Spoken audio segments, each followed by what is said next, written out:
Hello my dear student and friends. मैं सुजल कुमार। मेरा YouTube channel का नाम है मेंटर्स फिजिक्स क्लासेस हजारीबाग। हम लेक्चर 1 में देखे थे कि फिजिक्स क्या है और फिजिक्स के बारे में समझे थे कि फिजिक्स में हम क्या चीज़ पढ़ते हैं। आज हम क्लास 11 का चैप्टर 1 पढ़ेंगे जिसका नाम है यूनिट्स एंड डायमेंशन, मात्रक और विमाएं। ये चैप्टर बहुत इजी है और बहुत इम्पोर्टेंट भी है। फिजिक्स का यह बेसिक चैप्टर है। अगर एग्ज़ाम के व्यू से देखें तो ये, अगर झारखंड बोर्ड में देखें तो क्लास 11 में 3 मार्क्स का क्वेश्चन आता है, चाहे वो MCQ हो या फिर 2 मार्क्स का हो। और अगर इंजीनियरिंग एग्जाम में देखें, जो इंजीनियरिंग फील्ड में जेईई मेंस और एडवांस होता है, उसमें जेईई मेंस में भी एक क्वेश्चन फिक्स रहता है और एडवांस में भी एक क्वेश्चन फिक्स है, और मेडिकल में भी 1-2 क्वेश्चन फिक्स है। ठीक है, हम जो भी चैप्टर पढ़ेंगे उसको समझ समझ के पढ़ेंगे, रटने का काम नहीं करेंगे। ये चैप्टर का नाम है यूनिट एंड डायमेंशन। तो आखिर यूनिट को काहे पढ़ते हैं? ये हमारे ज़िंदगी को आसान करने के लिए पढ़ते हैं। जैसे एग्जाम्पल से हम समझें तो पहले ज़माने में लेंथ को हाथ से मापा करते थे। वो एक राजा थे वीरभद्र, उसके समय में, तो उससे हमें बहुत कठिनाइयाँ झेलना पड़ता था। जैसे जनरल एग्जाम्पल देखें तो अगर हम कहें कि एक गोट है और एक एलिफेंट है, एक गोट है, एक एलिफेंट है, हम बोलें कि गोट से एलिफेंट कितना ज़्यादा है, तो क्या आप बता पाएंगे?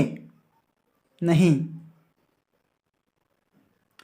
अगर हम इसी क्वेश्चन में कह दें कि जो गोट है वो 20 kg का है और एलिफेंट है 200 kg का है, तो इसको हम इजी वे में कह सकते हैं कि गोट से एलिफेंट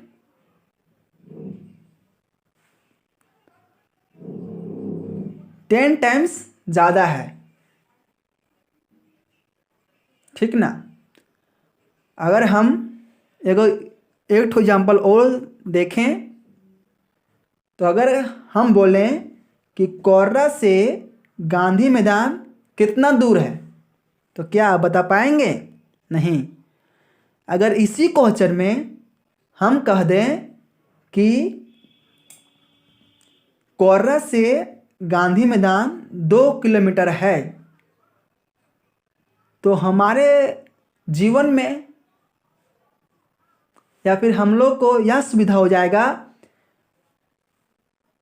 ये हम डिसाइड कर लेंगे कि हमें किससे ट्रैवल करना पड़ेगा, किससे जाना पड़ेगा। पैदल जा सकेंगे या फिर बस या फिर बाइक से जाना पड़ेगा। तो इसीलिए चैप्टर को हम पढ़ते हैं। इसमें पढ़ेंगे types of quantity. Quantity means क्या होता है? राशि। अब टाइप मतलब कितने प्रकार। जो पहला है वो है फिजिकल क्वांटिटी, भौतिक राशि।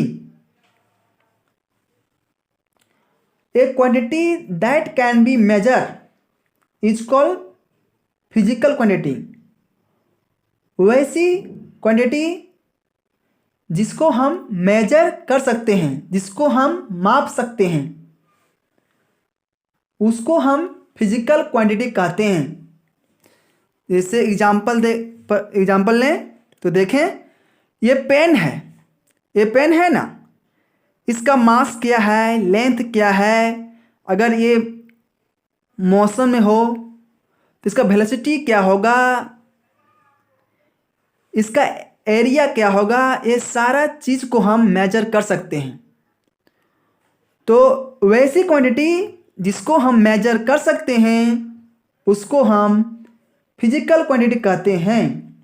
सो एग्जाम्पल क्या है, लेंथ है, मास है, वेलोसिटी है, वेलोसिटी नहीं बोलते, वेलोसिटी बोलते हैं, टेम्परेचर है, एरिया है, वॉल्यूम है, डेंसिटी है, etc।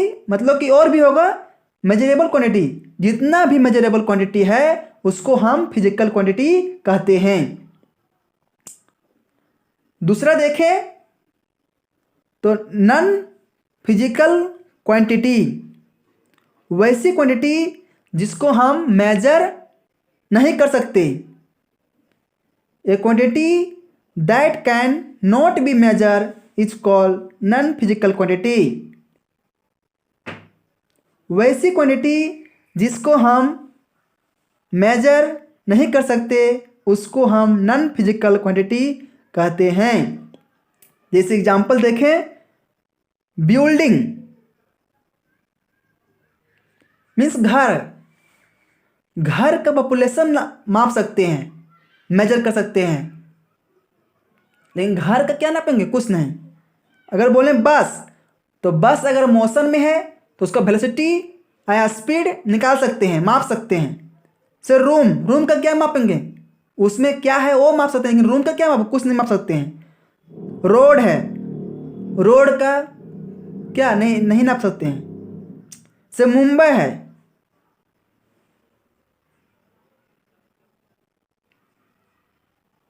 मुंबई गलत है,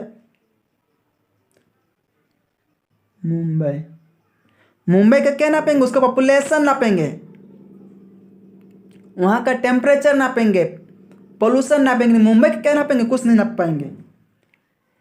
etc नॉन मेजरेबल क्वांटिटी, जितना भी नॉन मेजरेबल क्वांटिटी है उसको हम नॉन फिजिकल क्वांटिटी कहते हैं। आगे देखें तो टाइप्स ऑफ फिजिकल क्वांटिटी, भौतिक राशि का प्रकार। तो इसका दो प्रकार होता है, two types of physical quantity. पहला जो है यह है फंडामेंटल क्वांटिटी, या इसको बेस क्वांटिटी भी कहते हैं। फिर देखें तो a physical quantity which does not depends on any other quantity for its measurement. वैसी क्वांटिटी जिसको मेजर करने के लिए किसी दूसरे क्वांटिटी का हेल्प ना लेना पड़े, वैसी क्वांटिटी को हम फंडामेंटल क्वांटिटी कहते हैं। ठीक है, इसमें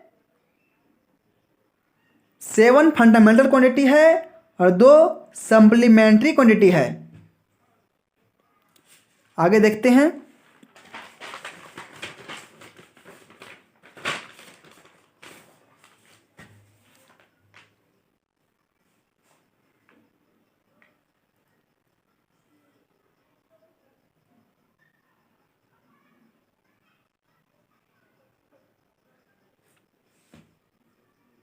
जैसे एग्जाम्पल देखें तो 1 kg, जब हम दुकान जाते हैं तो क्या बोलते हैं, 1 kg चावल दीजिए। तो क्या इसमें दूसरा क्वांटिटी का हेल्प लेना पड़ा, नहीं। फिर 1 मीटर लेंथ नापने के लिए किसी दूसरे क्वांटिटी का हेल्प नहीं लेना पड़ता है। ठीक है, फिर 2 सेकेंड। फिर दूसरा टाइप है ड्राइव क्वांटिटी। ड्राइव मतलब क्या? जो दूसरे क्वांटिटी के हेल्प से माप उसका मेजर कर सकते हैं, उसको मेजर कर सकते हैं, मीन्स माप सकते हैं। The physical quantity which are express in term of more than one fundamental quantity. वैसे क्वांटिटी जिसको हम एक से अधिक फंडामेंटल क्वांटिटी के हेल्प से मेजर कर सकते हैं। से एग्जांपल देखें, बोलेगा कि वेलोसिटी है 2 मीटर पर सेकेंड। तो वेलोसिटी को निकालने के लिए हमें उसका लेंथ भी मेजर करना पड़ेगा और टाइम भी। मीन्स कितना डिस्प्लेसमेंट, कितना टाइम में ट्रेवल किया, वो देखना पड़ेगा। तो इसमें हमें 2 क्वांटिटी का हेल्प लेना पड़ा, एक को लेंथ का और दूसरा टाइम का। तो दूसरा एग्जांपल है 2 मीटर पर सेकेंड स्क्वायर। ये एक्सेलरेशन है, तो इसमें भी लेंथ का निकालना पड़ा और टाइम भी निकालना पड़ा। There are 7 fundamental quantity. 7 गो फंडामेंटल क्वांटिटी है, यहां लिखे हैं सब फंडामेंटल क्वांटिटी। उसके बाद है एसआई यूनिट। इसका एसआई यूनिट क्या है? सिंबल इसको किससे दर्शाते हैं? पहला है लेंथ। लेंथ का एसआई यूनिट है मीटर, इसको डिनोट करते हैं एम से। इसको एल से भी डिनोट करते हैं। अगर हम आगे डायमेंशन पढ़ेंगे तो हम लेंथ को डायमेंशन में एल से डिनोट करेंगे, क्योंकि वहां पर मास का भी डायमेंशन में मास को एम से डिनोट करते हैं, इसलिए। दूसरा है मास। इसका एसआई यूनिट है किलोग्राम, इसको डिनोट करते हैं केजी से। तीसरा है टाइम। इसका एसआई यूनिट है सेकेंड और सिंबल है एस। टेम्परेचर चौथा है टेम्परेचर। इसका एसआई यूनिट केल्विन है, इसको के से डिनोट करते हैं। पांचवा है इलेक्ट्रिक करेंट। इसका एसआई यूनिट है एम्पियर, इसको ये से डिनोट करते हैं। छठा है लुमिनियस इंटेंसिटी। इसका एसआई यूनिट है कैंडेला, इसको सीडी से डिनोट करते हैं, सी और डी। सातवां है अमाउंट ऑफ सब्सटेंस, मोल। इसका एसआई यूनिट है मोल, इसको मोल से डिनोट करते हैं। एक केमिस्ट्री में पढ़ना है। कैंडेला, ये जो कैंडेला है ये क्या है? Candela is measure for intensity और ब्राइटनेस ऑफ लाइट।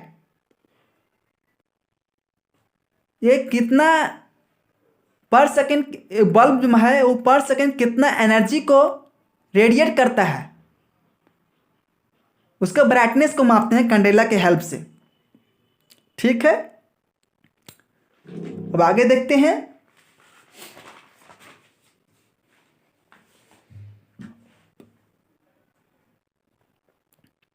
हम बोले थे कि फंडामेंटल क्वांटिटी जो है वो 7 गो फंडामेंटल है और 2 गो सप्लीमेंट्री है।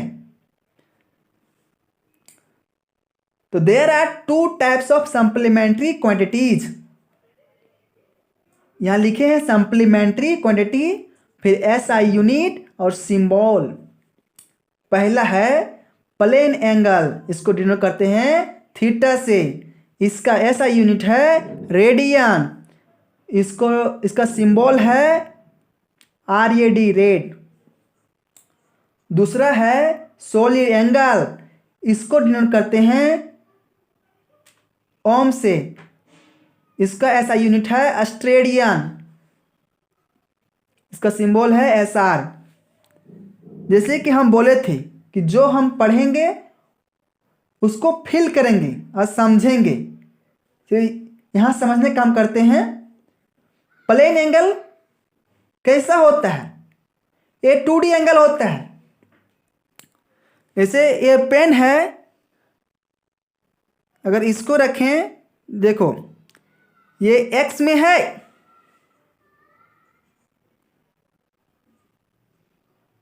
ये x में है, ये y में है, 2D है, x और y सिर्फ है। 2D में जो एंगल बनेगा उसी को हम प्लेन एंगल कहते हैं। समझा कि नहीं?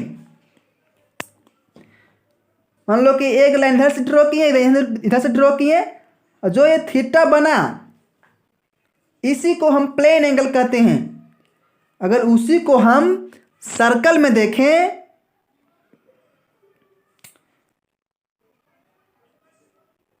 तो सर्कल में प्लेन एंगल देखें तो ऐसा दिखता है। एगो चाप ऐसे काटे, माने एक कुछ थोड़ा छोटा भाग ले लिए, फिर यहाँ से ड्रॉ कर दिए, इसका रेडियस r है, और ये जो है ना, ये वाला जो लेंथ ये l है, इसको हम नॉर्मल एंगल कहते हैं। तो ये जो लेंथ है ना, लेंथ इक्वल टू होता है l equal to r theta. Means हमको प्लेन एंगल निकालना है तो थीटा इक्वल टू l/r। ये कैसे होता है ना, इसका भी कारण है। ये तो मैथ का चीज़ है, ये तो अभी उतना बता नहीं सकते हैं। अगर किसी को समझना होगा तो कमेंट में कीजिएगा, एक वीडियो इस पर भी लेकर आएंगे। अगर थीटा है तो 0 डिग्री और 0 रेडियन। आखिर ये रेडियन में हम क्यों पढ़ते हैं? थीटा को रेडियन में पढ़ते हैं। जैसे जब हम थीटा को देखते हैं 30 डिग्री, 40 डिग्री, 45 डिग्री, ये जब हायर फीस में जाइएगा तो ये थीटा ने बाद में बहुत डिफिकल्ट होने लगता है सॉल्व करने में। और ये पाई क्वेश्चन वैल्यू है, तो इसीलिए इसको ना रेडियन के फॉर्म में पढ़ते हैं। आगे जब पढ़ेंगे ना हायर क्लासेस में, तो वहाँ पर रेडियन से, माने अगर कोई प्रॉब्लम को सॉल्व करेंगे तो ये इजी वे में सॉल्व होता है, उसमें उतना डिफिकल्ट नहीं होता है, इसलिए रेडियन में पढ़ते हैं हम। आखिर ये फार्मूला कैसे निकला थोड़ा हम बताने की कोशिश कर रहे हैं। देखो ये सर्कल है, यहाँ से अगर हम चलने का प्रारंभ किए और यहाँ पर फिर आ गए तो ये टोटल कितना हुआ? 2πr कवर किया, और इसका रेडियस r है। एंगल कितना है? 360 डिग्री। इसको अगर हम रेडियन में चेंज कर दें तो 2π होता है। ये कैसे चेंज होता है इसका भी है, इसे तो रटना नहीं है, सब रीजन है सबका। तो ये क्या है, अगर ये सर्कल को हम निकाल दें पेरीमीटर तो क्या होगा? l equal to 2πr। समझे कि नहीं? देखो यहाँ से जो चलने शुरू किए तो यहाँ तक का जो डिस्टेंस है कवर किया वो 2π, और ये जो r है वो मल्टीप्लाई कर दिए रेडियस से, तो इसमें भी वही किए हैं। हमको l निकालना है तो ये l लिखें, और कितना डिस्टेंस कवर किए हैं। ये जो है ना, ये एंगल बनता है, जैसे यहाँ 2π, तो यहाँ कितना है? थीटा है, तो थीटा लिख दिए और ए वाला रेडियस से गुना कर दिए, इसी प्रकार आया है। दूसरा है सॉलिड एंगल। ये सॉलिड एंगल का बहुत अहम भूमिका है आगे क्लासेस में। तो 12 में देखेंगे तो वहाँ गॉसियन सरफेस है, सर्कुलर मोशन है। ये सॉलिड एंगल का वहाँ बहुत ज़्यादा इंपॉर्टेंट है। बहुत लोग बताता नहीं है 11 क्लास में, लेकिन हम बताने की कोशिश करते हैं कि हमको सारा चैप्टर को ठीक से पढ़ना है और समझ के पढ़ना है। दिखाते हैं सॉलिड एंगल कैसे दिखता है। सो थोड़ा वेट कीजिए, दिखा रहे हैं, सारा चीज़ को फिल कराएंगे।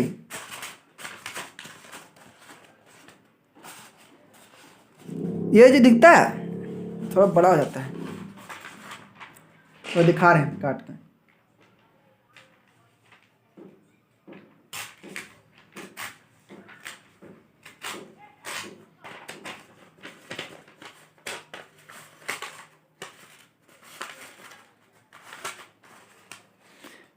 ये दिख रहा है, ये वाला, ये जो इसका है ना, ये वाला यही इसका सॉलिड एंगल है।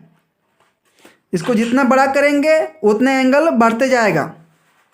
ठीक है, ऐसा ही दिखता है, स्फीयर में पड़ा रहता है। तो दिखाते हैं तुमको स्फीयर में कैसे दिखता है सो, लेकिन ये ऐसा ही दिखता है, मान लो कि ऐसा ही दिखता है।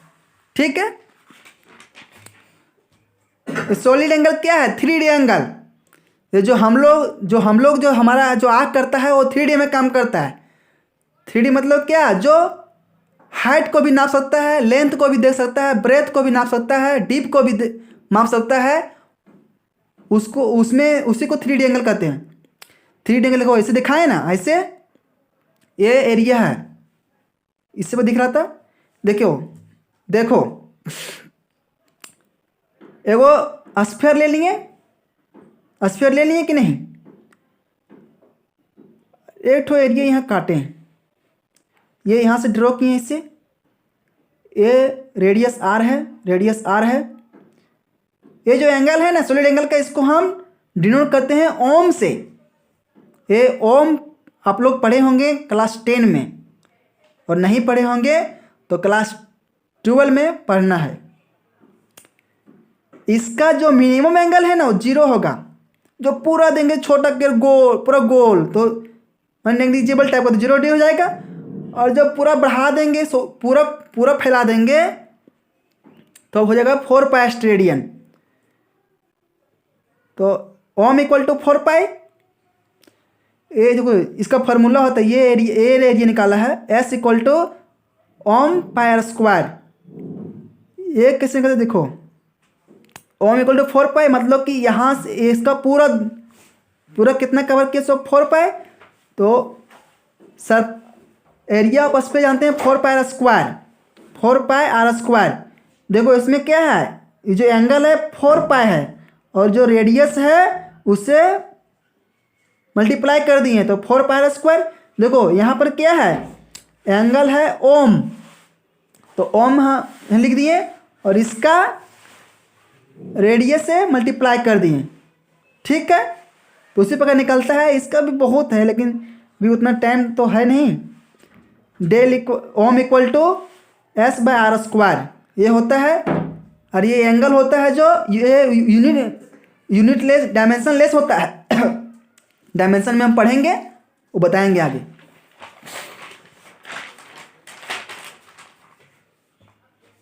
फिर आगे देखते हैं, the derived quantity, the physical quantity that depends upon other physical quantity for its measurement और नॉन इज ड्राइव क्वांटिटी। वैसे क्वांटिटी जिसको हमें मेजर करने के लिए दूसरे क्वांटिटी का हेल्प लेना पड़ेगा, उसको हम ड्राइव क्वांटिटी कहते हैं।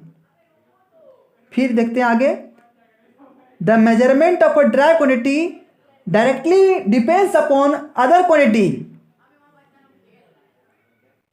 अगर हम ड्राइव क्वांटिटी का मेजर करेंगे तो हमें दूसरे क्वांटिटी पर डिपेंड रहना पड़ेगा, सहायता लेना ही पड़ेगा। इसलिए in order to measure the derived quantity are must measure the quantity that it depend.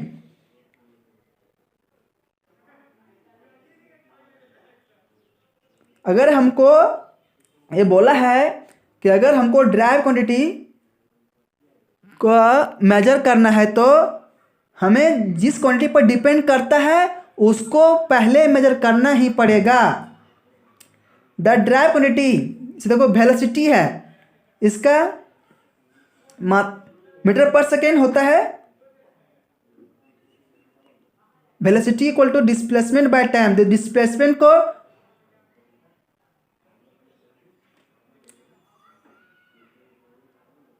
होता है formula acceleration equal to metre per second square. देखो तो इसका फार्मूला होता है वेलोसिटी बाय टाइम। तो वेलोसिटी का होता है, ये तो डायमेंशन में पढ़ना, हम पढ़ाएंगे आगे, ये सब यूनिट निकालना आगे सिखाएंगे, अभी तो इसे देख लो खाली क्या है। सो वर्क का होता है जूल, वर्क का फार्मूला होता है फोर्स इंटू डिस्प्लेसमेंट। ये तो फार्मूला अभी तो डायमेंशन में मान लो कि रटना ही पड़ेगा, क्योंकि जब हम आगे पढ़ेंगे तो धीमे धीमे सारा फार्मूला आते ही जाएगा और हम समझते जाएंगे। प्रेशर का होता है Pascal, pressure equal to force by area. देखो सिस्टम ऑफ यूनिट्स, ये यूनिट क्या जानते हो? जो फिजिकल क्वांटिटी को जिस स्टैंडर्ड क्वांटिटी से डिनोट करते हैं उसी को हम यूनिट कहते हैं। और सिस्टम मतलब कि जो इसे हम पढ़ते हैं लेंथ का मीटर, इस प्रकार का बहुत पहले था, वेरी करता था, तो इसे प्रकार में पढ़ना है। देखो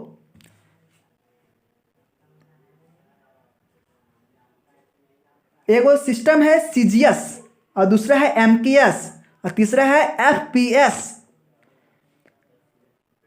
सीजीएस में लेंथ को हम सेंटीमीटर में मापते हैं और मास को ग्राम में और टाइम को सेकेंड में। वही एमकेएस में लेंथ को मीटर से मापते हैं और मास को किलोग्राम में और टाइम को सेकेंड में। वही एफपीएस में लेंथ को फुट में, मास को पाउंड में और टाइम को सेकेंड में। ठीक ना? तो ये जो क्वांटिटी है ना एफपीएस, ये चलता था इंग्लैंड तरफ और ये चलता था इटली जर्मनी सब देशों में और ये यूरोप के देशों में। ये तीनों ना सेम चीज नहीं है, वैरी करता है। जैसे ये और ये सेम है, इसे बोलेंगे 1 मीटर बराबर कितना होता है 100 सेंटीमीटर। तो ये ना छोटे लेंथ के लिए यूज करते थे, उससे जो बड़ा लेंथ आया तो मीटर का, जैसे इससे बड़ा आया तो किलोमीटर। अगर इसे हम इसे सोचें, अगर हम बोलेंगे कि हजारीबाग से कोडरमा 80 किलोमीटर है, अगर इसी को हम चेंज करेंगे मीटर में तो कितना दिक्कत है, मानी चीज वही होगा लेकिन डिफिकल्ट है कि नहीं। इसलिए ये यूनिट पढ़ते हैं अलग अलग सिस्टम में। जैसे